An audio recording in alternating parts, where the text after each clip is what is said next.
오늘 말씀의 제목은 지혜는 캐낼 수 없다. 하나님이 주신다. 지혜는 캐낼 수 없다. 하나님이 주신다입니다.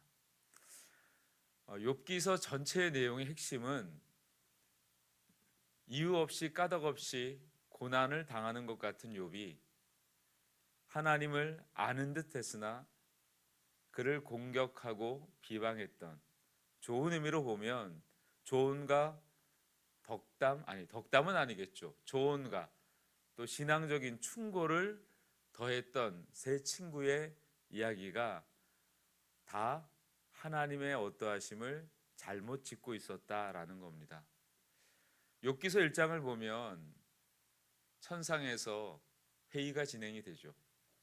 그때 마귀는 욥에 관한, 어떻게 보면 인간에 관한 그의 참소의 내용은 뭐냐면, 하나님께서 좋은 것을 주셨기 때문에 결국엔 인과응보라는 좋은 것에 대한 결과로서 하나님을 경외하고 있다라고 참소하고 있습니다. 그런데 하나님께서 욥기서 전체를 통해서 그 사탄의 참소를 무력하게 할 뿐 아니라 그 사탄의 참소를 하나님이 박살내 버리시는 것을 보게 됩니다.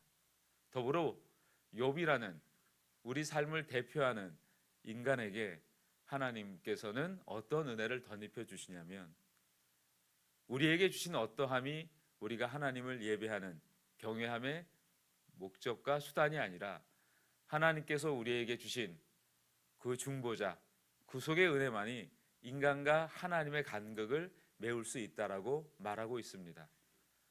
어제 우리가 잠깐 보았던 계시록 12장의 내용도 동일합니다. 사탄은 비방합니다. 뭐라고 비방합니까? 그는 이미 그리스도 예수의 권세로 말미암아 머리가 깨졌고 그의 권세가 가짜였고 거짓 임금임을 그리스도의 십자가의 권세로서 다 폭로되어서 그는 더 이상 성도를, 그리스도 안에서 구속받은 하나님의 자녀를 어찌할 수도 없음을 그가 알매도 불구하고 비방하는 것은, 그가 구원받은 하나님의 자녀가 하나님의 은혜와 더불어 살아가는 것이 얼마나 복됨을 잊고 있고 놓치고 있을 때에 우리는 속을 수 있다라는 겁니다. 오늘 욥의 어려움을 겪고 있을 때에 엘리바스, 빌닷, 소발이라는 세 친구는 나름의 신앙적 경험과 이해로 욥의 상황을 분석하고 있습니다. 대체적인 건 그들의 이름의 의미대로 이렇게 말하고 있죠. 엘리바스의 뜻은, 그 이름의 뜻은 하나님은 정금이시다, 순금이시다, 이런 뜻입니다. 그러니 그의 말은 얼마나 정확하고 흠결이 없겠습니까? 또 소발은 지저귀는 자라는 의미를 가지고 있습니다. 그 말은 뭘까요? 뼈가 시리고 아플 만큼 맞는 이야기를 하고 있다라는 것. 그리고 빌닷은 분쟁의 아들이란 뜻입니다. 결과적으로 옳고 그름을 나누는 행위가 인간에게 어떤 어려움을 줍니까? 아마 로마서 7장 후반절에 나와 있던 바울의 고백 같을 겁니다. 오라 나는 공고한 인생이로다. 누가 이 나를 이 사망의 웅덩이에서 건져낼 것인가?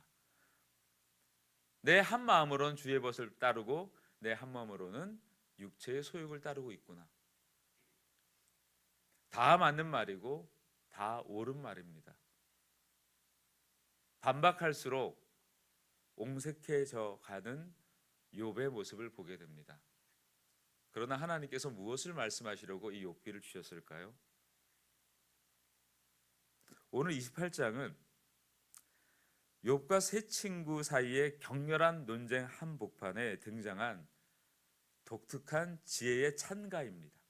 지혜의 시라고도 말씀드릴 수 있습니다.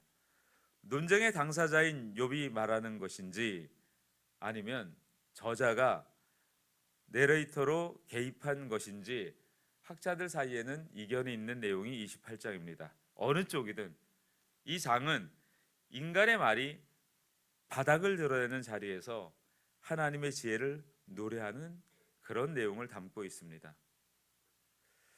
인간이 광산에서 금을, 은을, 각종 보석을 채굴하는 그런 내용을 비유하면서 어떤 정교한 또는 집요한 아니면 탁월한 그런 기술도 날짐승도 맹수도 알지 못하는 깊은 곳까지 인간이 파고듭니다. 그러나 이 모든 능력으로도 결코 찾아낼 수 없는 것이 12절에 보면 지혜와 명철이라고 말씀하고 있습니다. 18세기 그 어간에 인간 문명사의 가장 찬란한 문명의 발달을 경험하게 됩니다. 마치 한 300년이 지난 지금 우리가 AI의 등장으로 말미암아 인류사의 큰 전환점을 맞이하게 됩니다. 학자들은 28년 정도가 되었을 때에 지금 열심히 저와 여러분들이 혹여 쓰고 있다면 그 AI가 분석하고 축적한 지식의 총량이 인간 지식의 총량을 앞지르게 됩니다.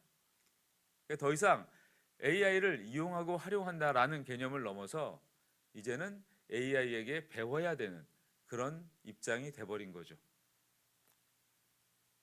18세기도 비슷한 시기를 살았습니다.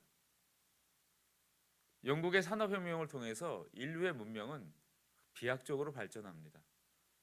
농경문화에서 산업문화로 소량을 생산했던 것이 대량을 넘어서 이제 인간의 능력이 마치 모든 것을 다 이뤄낼 것처럼 비춰졌습니다.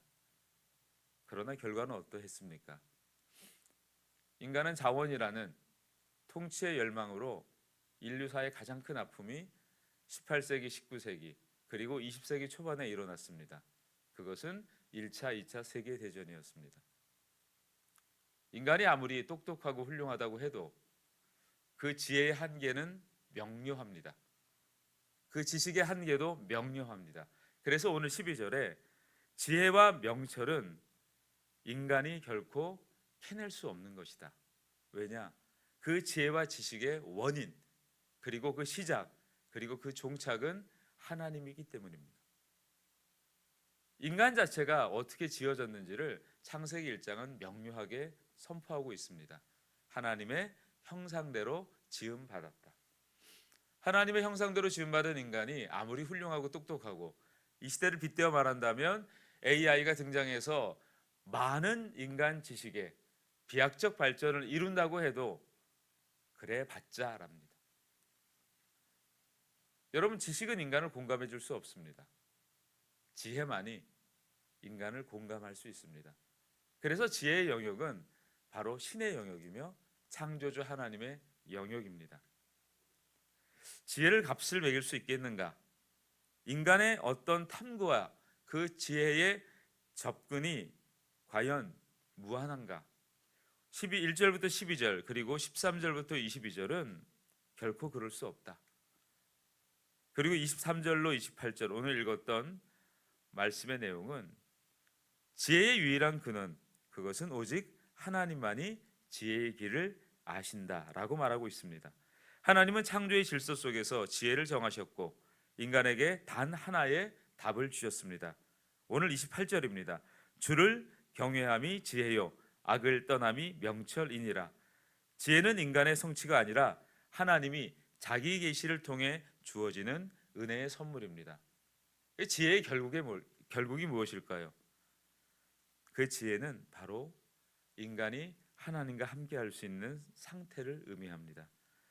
그래서 지혜라는 것은 결국 신약에 이르러서 골로새서 2장 3절에 이렇게 말씀하고 있죠.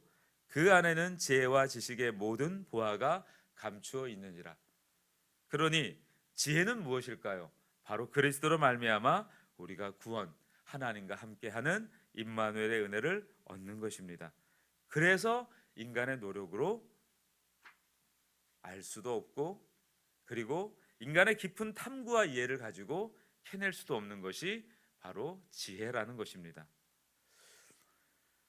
오늘 23절에 하나님이 그 길을 아시며 있는 곳을 아시나니, 여기에서 하나님이 라는 말씀으로 지혜가 어디서 오는가를 분명히 말씀하고 있습니다.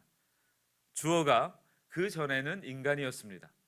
그러나 23절에는 하나님으로 바뀌는 것을 우리가 보게 됩니다. 하나님만이 아신다. 하나님이 그 길을 아시며 있는 곳을 아시나니. 오늘 그 길과 그 곳을 뭐라고 설명하고 있습니까? 지혜의 접근 경로입니다. 우리가 살고 있는 곳은 도로명과 그리고 우리의 집에 호수가 있겠죠. 마찬가지입니다. 하나님이 그 길을 아시며 있는 곳을 아신다라고 말씀하고 있습니다. 인간은 강맥을 찾아 길을 만들고 장소를 또한 뚫었지만 지혜의 길과 거처는 오직 하나님만 아신다라는 겁니다. 그래서 욥의 고난은 결론적으로 말씀드리면 해석 불가합니다. 인간의 머리로 이해로 알 수가 없어요. 다만 마귀는 인간을 참소하는 그 근거로 하나님이 인간에게 좋은 것을 주셨기 때문에 결과적으로 좋은 것을 계속 유지하고 싶은 마음에 하나님을 경외하는 것, 이렇게 마귀는 참소하고 있는 거고, 욥의 세 친구는 왜 욥을 안타깝게도 조언이라는 말로 그 이면에 비난하고 있을까요? 그들도 두려웠던 겁니다. 욥을 쳐다보며 욥처럼 하나님을 잘 경외했던 사람이 하나님께 징계를 받는다면 나 또한 그러지 않을까? 그래서 결국에 뭔가 상대방을 비난하고 때로는 정죄하고 때로는 아프게 하는 모든 그 이면에는 그렇게 말하는 사람의 내면의 불안과 두려움이 잔존하고 있다는 겁니다. 그래서 혹여 여러분이 누군가를 비난하고 비판하고 심지어 이렇게 설교를 하는 저에게도 말씀이란 것을 통해 하나님의 뜻을 전하기보다는 제 의도를 전하고 있다면 그것은 그 마음의 불안과 두려움에 근거하고 있다. 충분히 말씀을 가지고도 우리는 정죄할 수 있다. 충분히 우리는 성경을 들고도 하나님의 뜻을 왜곡할 수 있다. 그래서 지혜라는 것은 성경책을 읽어 나가는 것이 아니라 성경책을 읽으며 하나님께서 우리에게 주셔야 될 반드시 그리스도의 구속의 은혜가 우리에게 찾아와야 되는 것입니다. 아신다. 이것은 단순히 안다라는 지식의 어떤 이해가 아닙니다. 그것은 친밀한 그리고 관계적인 알미입니다. 하나님은 지혜를 정보로 소유하는 것이 아닙니다. 인격적이라는 겁니다. 여러분, 말씀에도 인격적이어야 되고 그 말씀을 듣는 모든 과정도 인격적이어야 됩니다. 인격이 배제된 말씀은 그것은 말씀이 아니라 하나님의 뜻을 오독하고 오용하는, 어떻게 보면 하나님의 뜻을 내 의지와 내 입맛대로 재단하는 엘리바스와 빌닷과 소발과 같은 모습일 수도 있습니다. 오늘 24절에 이렇게 말씀하고 있습니다. 이는 그가 땅끝까지 감찰하시며 온 천하를 살피시며. 감찰하신다는 것은 높은 곳에서 아래를 내다보고 있다라는 겁니다. 그 말은 뭘까요? 다 보인다는 겁니다. 우리가 위에서 아래를 본다는 것은 사각지대가 없어졌다는 거죠. 하나님께서는 모든 것을 아신다라는 겁니다. 23절에 이는 이렇게 얘기하고 있습니다. 하나님이 지혜의 길을 아시는 이유는 그분이 온 창조 세계를 감찰하시기 때문입니다.